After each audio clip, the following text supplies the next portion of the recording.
Hello there everybody, this is Alex from Hardcore Guides, bringing my guide for Ninja Gaiden 3, Razor's Edge on Master Ninja difficulty. Today we are doing Day 6, Ayane. This is the second and the last of her chapters. So, be prepared to, upgrade whatever you need to upgrade, whatever you feel like upgrading, that's perfectly fine on, and whatever. Basically just do whatever you want, pretty much, with the upgrades at this point. Maybe try to save some points for her health upgrades if you're going to need them. And, just have fun with it, I guess. So this beginning part, nothing too spectacular is really going on. I think I ended up upgrading, what was it, my dual daggers here, or whatever her weapon is. Dual knives, I think. I believe I upgraded that to level 3 now, so I can finally do a fully charged attack. And yeah, these guys are just, for the most part, just regular simple enemies. And to be fair, this chapter, in of its own self, in of its own right, is much easier than her original chapter, surprisingly. But there's some parts that are going to get kind of hard. And the reason why I jumped back and charged the UT is because, well, I saw the camera change. And I will probably have to explain some things again, because this is the second time we've gotten to play Ayane, so I might have to go back and re-explain some things for those that have not kept up with the guide, or haven't, or this is like a new video for you or whatever. So when it comes to UT charges with Ayane, something you can do, especially with the Zuna drops, I believe you can do the same thing with the Zuna drops, is whenever you're in peak midair, you can let go and hold triangle again, or maybe even continue to hold it. I don't exactly remember exactly what to do. I'd say try it both just to be on the safe side, but once you're like in the air with it, you can hold it again, and then you can do like a full slam attack, and it usually just kills off, say, like a heavy, for instance. So it's just a nice move to make, damn sure that they're pretty much just dead. So this part right here, again, it's just regular run-of-the-mill enemies. So just go for triangle attacks, go for a few lights into triangles, because I say triangle, but heavies. Go for like a few light attacks into heavies, because her heavy attacks do quite a bit of damage and are quite capable of doing, enough D-limbs to get that OT going.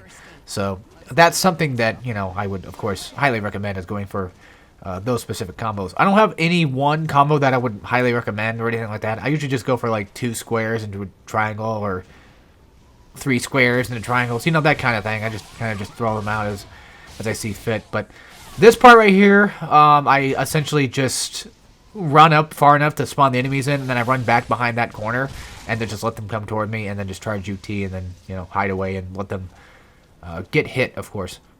But then once they stop spawning, there's going to be a guy that's going to spawn over here. There's going to be a rocket guy. That's why I preemptively threw that kunai.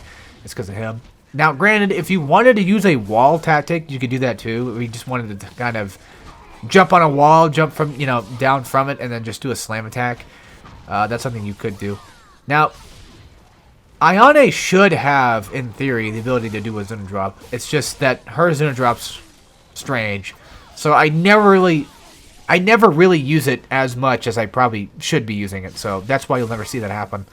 And of course, charging my UT triggered that Steel On Bone to kind of just come out, because they seem to do that. So I'd say I got lucky with that. Yeah, I'd say I got lucky with that one. But yeah, stay behind this fence, just to kind of just keep out of the way of the rocket guy. I know I've said in previous chapters that they are high priority kills, and you want to go for them. But I will say this to kind of just, not really backpedal, but just, kind of give a little bit more advice with taking out rocket guys, is if you have cover to hide behind it. I mean, at that point, then just don't worry about them. Only worry about them if they're within the field and you have no other way of taking them out besides just... that's not what I'm trying to say. What the hell am I trying to say? Basically, if they're in the arena with you and there's no cover, then yeah, go for them. I don't know what the hell I was trying to talk about. I don't know where I was going. I just got done recording Day 6 chapter, and so now I'm doing this one. And I guess I'm just out of commentary already by doing, 2 videos in a row, so who knows. Coming up, there's going to be a couple of rocket guys. There's going to be one right here. Make sure you're hiding, near this door so you can avoid the guy on the left. Rocket him. Kunai him. And then you pretty much just end up going for whoever automatically anyway, it seems. And after that, of course, run back here. and then just try to finish them off, get UTs going, get, you know, some Steel on Bone, some OTs, that type of stuff. So pretty much just kind of hide behind in this little vicinity here. That's what I'm going to end up relying on mostly. And then eventually, these next group of guys should spawn. There's going to be some that are going to, yeah, most of them are going to spawn behind you, so make sure you keep an eye out for that. But try to run back behind from where you came, like near these cargo, instead of running up into the front area. Because I feel like that area that we're going to is a little bit more dangerous to fight in. And I feel like this part right here is a lot better. But yeah, when it comes to SOB attacks, as you can see, the timing on it can be kind of weird. Because if you do happen to miss it, just even like a second out, like a second off, then you'll eventually just miss the whole thing. It's just unfortunate. So keep that in mind, you know, make sure that your Steel on Bones are coming out at the right time, I guess. That should be common sense. I don't know why I'm explaining that. But yeah, if you're feeling overwhelmed, then just, you know, run away, go for a UT, that kind of thing. That's usually what I do. And if you really need to, you can always just try to trigger Steel on Bones to kind of come out. Of course, that's what I was trying to go for there. You know, I was charging UT, and I saw the Steel on Bone, and I'm pretty sure I wanted to get that, but it didn't happen, so... Typically, when I see Steel on Bones coming, opportunities coming, I typically want to land it, of course, but, you know, sometimes it doesn't happen. And that's what I'm trying to do right now, is I'm trying to just get away and just get those SOBs. That's why I'm dodging so much, is because I'm just trying to get them to eventually use it. But I get to a point where I'm pretty much forced into a corner and having to, instead of just buying a health upgrade, I decided to use Nimpo, so that's something that you can do. I'd still recommend saving your Nimpo for various situations, but for the most part, we're okay. Now, when it comes to Nimpo saving, actually for this chapter specifically, I would highly, highly, highly recommend you save your Nimpo, or at least have just enough for the Chimera fight. That's something you absolutely should have Nimpo for, because it's very dangerous and it's very deadly.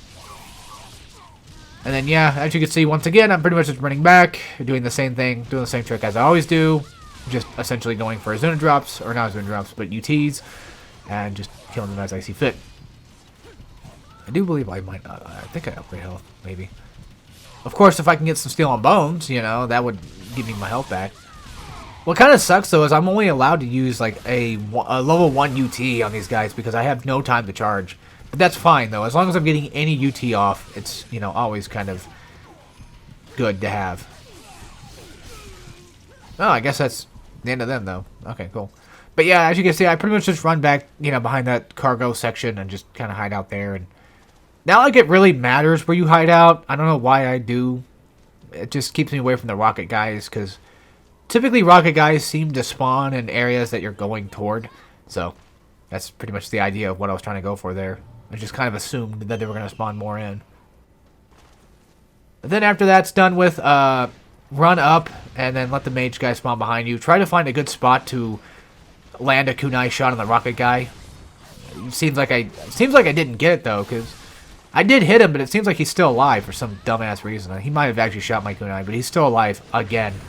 And if you want a place to hide, you know, around here should be good enough to hide from a rocket shot, but still, though, make sure you're trying to avoid everybody and just go for that rocket kill. And then after that, just, you know, start wasting down the mages. Granted, mages are nothing, again, in comparison to what they used to be, but still, they're just, you know, annoying enough. I don't want any sort of ranged enemy that has any sort of, like, fireball attack or anything of that sort to kind of hit me. Any rocket or any fireball. And then, of course, I get, you know, nice Steel on Bones, which is good. And pretty much from here, it's just the best way I can explain this fight is just combo. You know, you just gotta understand at this point how to do, you know, combo enemies and stuff. Which again, if you're in day 6 Ayane on Master Ninja mode, you've got it down at this point. There's not much more I can give you advice-wise for how to deal with, you know, specific groups of enemies and what have you, because for the most part, I entrust you guys to know what's up. It's just mainly boss fights, I would assume, that are probably giving most people trouble. And that's typically how it is with me. It usually ends up not being the goons that just are too meddlesome, because for the most part, you know, it's usually the same song and dance with every group of enemies. It's just like, you know, do a few combos, land a few Steel on Bones. If you're feeling too overwhelmed, find a place to hide, cover, And then after that, just you T-charge, and there you pretty much go. So, nothing fancy, of course. And that's what's pretty much going to happen with my next guide that I've already finished recording, by the way, I might say. I actually have a few... I haven't finished recordings for everything I want to do, but I do have a few games afterward, after this is specifically done and over with, that I want to start doing. What the fuck's going on? It's like some of them are just duds. I don't know what's going on. Like 4 or 5 of them just didn't work. Just kind of weird. But yeah, in terms of games that I want to do Wolverine. I want to do the next Transformers guide. I want to do Deadpool. I want to do, God damn, what was it? At some point, yeah, DMC4 would be nice to do. But Dante is so damn hard sometimes that I just, you know, it's hard. I've never been a good DMC player. I've always been a Nero player because DMC4 was my first. It was my first DMC I actually played and owned. So, yeah, that's really lame, isn't it? I know, but hear me out. I knew what DMC was, and I did look into DMC games. It's just that, you know, the one that appealed to me the most just happened to be DMC4 for some reason, and I just went for that. But that was when I was young, so. Then I learned my lesson and decided to go for the other games. Although DMC4 is still a good game, though. I don't know why people would say it's not.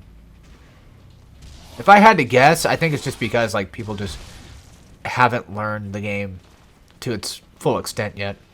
Now, granted, if you were to complain and say that the levels suck or whatever, or they look ugly, then I wouldn't really say that's complaining. I would say that's like, okay, yeah, I kind of agree.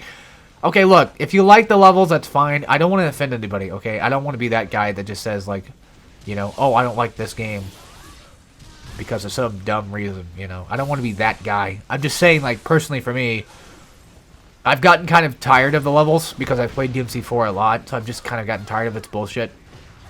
And this might piss off some people, but I feel the same way about DMC5. I love the combat, and I love that about it. It's just that I don't like the levels personally. I don't like their designs. That's just me.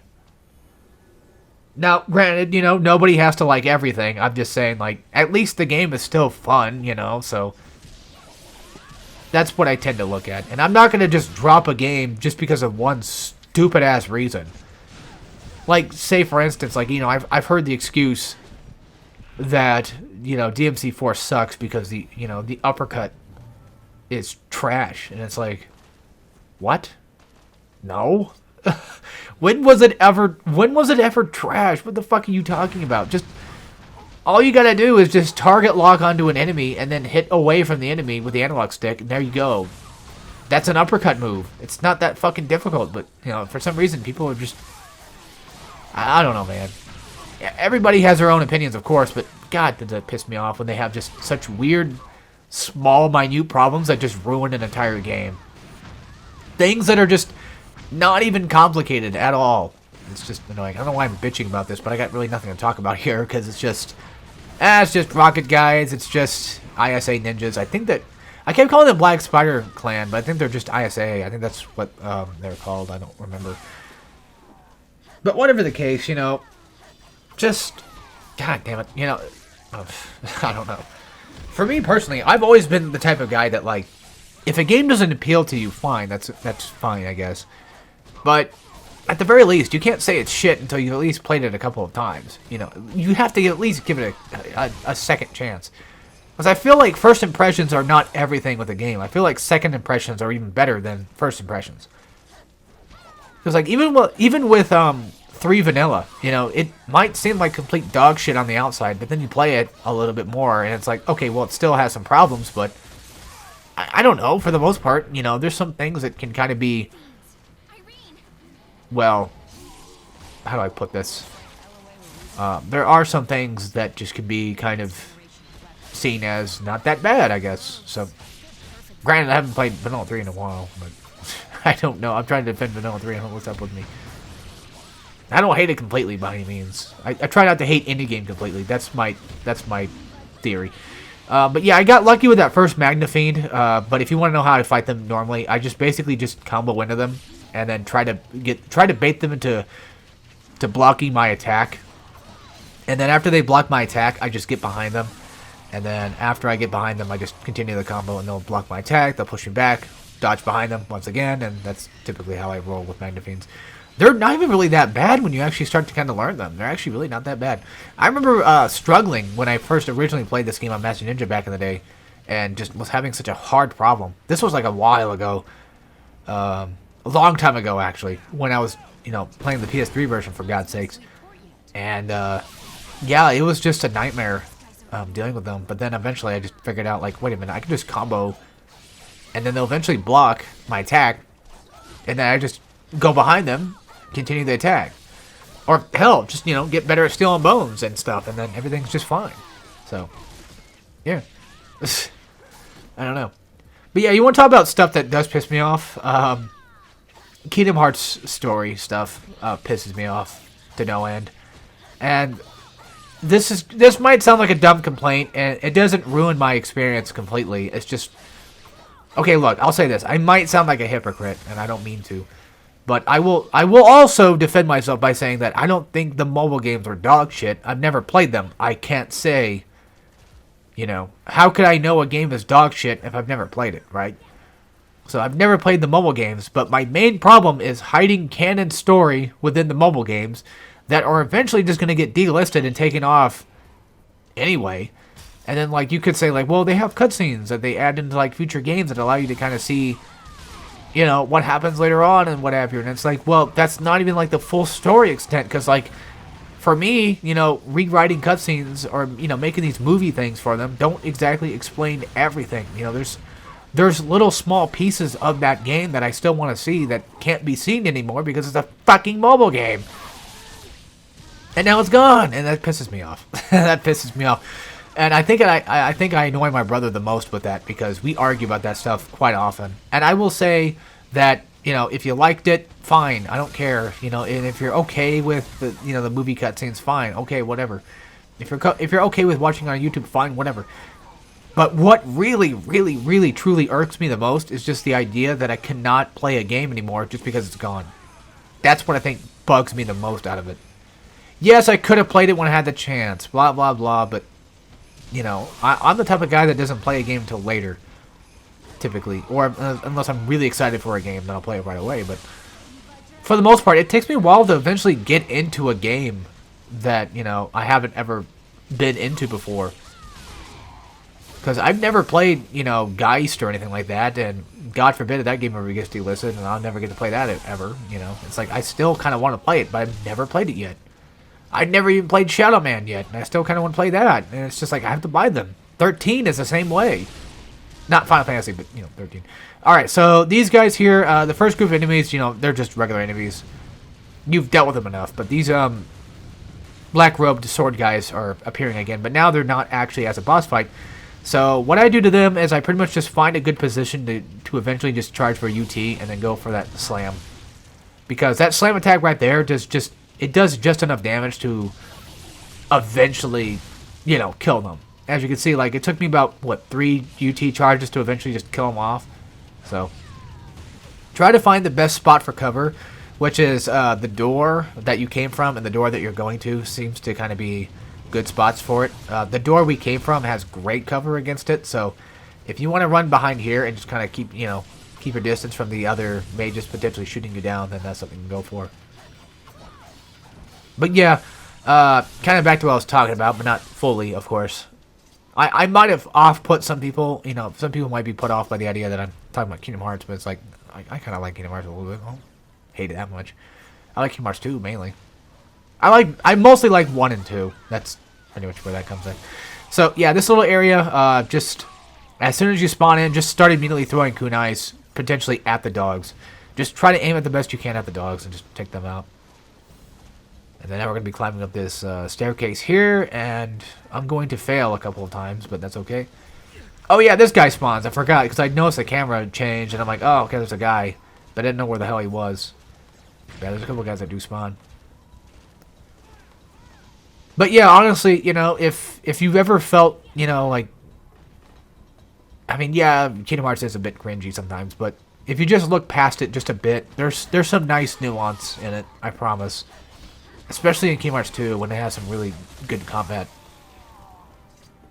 But that's just my own opinion, of course. I don't want to change anybody else's. So, just, you know, ignore that for now. That's another game I do eventually want to do, of course, is KH2, but I don't think anybody's going to be too happy about that one, but who cares? I do what I do, right? So, yeah, anyway, climbing up the stairs not only reminds me of Metal Gear Rising when you're fighting, what's her nuts? Can't remember her name. On the top of my head, I'm supposed to like Metal Gear Rising. What the fuck's wrong with me? Damn it. The chick that has the Stranger I Remain song, I just can't remember her name. It'll come to me. It'll come to me. I promise. It'll come to me like way later and be like, oh, of course. Like the only name that I remember right now is Sundowner and Sam and Blade Wolf and all that. And of course, I can't remember what her damn name was. But anyway, so this section is a little weird and a little wonky because you never really truly know where the enemies are going to come from, and there's no true way to really 100% prepare. So you kind of just have to just keep going up, and then just whenever you think there's going to be an enemy that's going to spawn, just dodge back. That's the best way I can put it. But once you do arrive to the top of these stairs, that's when I'm just going to go for UT charges down here, because as you can see, it's not only a choke point, but it also makes the enemies kind of act a little weird, because they just, for some reason, only seemingly want to come at like one at a time. So it makes it much more easier for me to just UT and to like a heavy UT straight after and just take them out that way. And if any of them get in the way of me, you know, launching the beginning part of that UT charge, then they just get cut up and die anyway, so it's great. Alright, here comes the hard part. Make sure you have Nimpo by now. If you don't, you will be going through an entire fight itself. And fair warning, I did use Nimpo in this fight, this first fight, and got it back. So, you know, there's plenty of stuff to go around. Steel on Bones is going to work wonders with that to get your Nimpo back. But I would highly recommend saving it for the Chimera. If you need to use it now, then use it now, I guess. But try to save it the best you can. But there still is just enough enemies to eventually get to one. But regardless, I'd still rather just be on the safer side. So with these guys, it's essentially just the same song and dance once again. We pretty much just, you know, UTs and the Steel on Bones, that kind of stuff. I don't know why I'm consistently getting hit like a complete moron, but, you know, that's just how it happens. Now, getting hit doesn't mean that you're dumb. I'm just saying, me, personally, you know, I should be better than this, is what I'm trying to say. Like, I've trained for this, and I've earned enough skill to eventually just say, like, yeah, I'm okay at Ninja Gaiden games. I don't know why I'm getting hit so damn much. I should be better. I should be dodging more. I should be Steel on Bones, Steel on Boning, you know, enemies and what have you. But, you know, that's just the nature of the thing. Now, don't forget that you do have kunais. So, if you want to run away from a group of enemies, just jump, press circle, and just kind of just, you know, dodge and let the kunai do its thing. Something else to kind of keep in mind, too, is be careful with that flying swallow. Because, like, if you try to, like, mash into that heavy when you're doing the flying swallow, you'll eventually do, like, an upward kick. Also got a trophy, which is cool. I think it's like kill 1,000 enemies with Ayane. So yeah, I played this game quite a bit. But yeah, so jump away, kunais, that type of stuff, because it does decent amount of damage, as you can see, like right here. Well, it didn't like OT him, but you know, I threw it at the Dragon Fiend to kind of just do some damage, so I can eventually, hopefully, get that OT going. Trying to go for a D-limb, but I assure you that kunais do quite a bit of damage. But yeah, that flying swallow attack is something you kind of want to be careful of. You don't want to try to mash into that upper kick, because you could accidentally try to, like, for this instance, you know, like, yeah, for, like, smaller fiends, whatever, but for the bigger fiends, like the Dragon Fiends, for example, yeah, they're a lot harder to get into that, so I don't think you even can get them into an uppercut anyway. So that's why I'm just saying, like, just hit triangle once and, you know, try to be patient with yourself, I guess. But as you can see, I eventually got my Nympho back, so even if I did lose my Nympho, I still have it. And unfortunately, I do lose out of my Bloody Rage, but that's okay. Starting off, you don't want to launch a Nympho first. You want to go for the Gorilla one. That's the first guy you want to go for. So this fight, this is going to suck ass. So lock-on systems are just garbage in general, but basically what I recommend is at least having one of each type. on the field at pretty much all time, and try to focus on the one that you know how to defeat the best, and just be in their face. Be in their face, be aggressive, and go for those Steel on Bones every opportunity you get. Just don't worry about the other two, and consistently try to attack. At least for the first enemy I recommend attacking is the gorilla one, or again, whichever one you feel more comfortable fighting. Because Steel on Bones, as you can see, is no doubt one of the best options that you can take for this. And by now, you fought one Chimera before. You probably understand how to deal with most of them. But fighting 3 at a time does suck ass, and that's why I kind of just recommend saving your Nimpo for this too. So that way, if you take damage or whatever, you could launch it, and then on top of that, you can hit all 3 at once. And as you can see, the second one that I go for is I don't even bother with the snake because the snake doesn't do shit. It's mainly the regular armed one that shoots out those, balls of attacks and stuff that I try to go for because that one's way more annoying. The snake, in my opinion, is last priority. It's the gorilla one you want to go for first because that one does like a ton of damage and just a lot of annoying attacks. But hopefully this helped the best I could. It's a very strenuous fight, I know, but yeah. Anyway, that's it for this. So take care, everybody.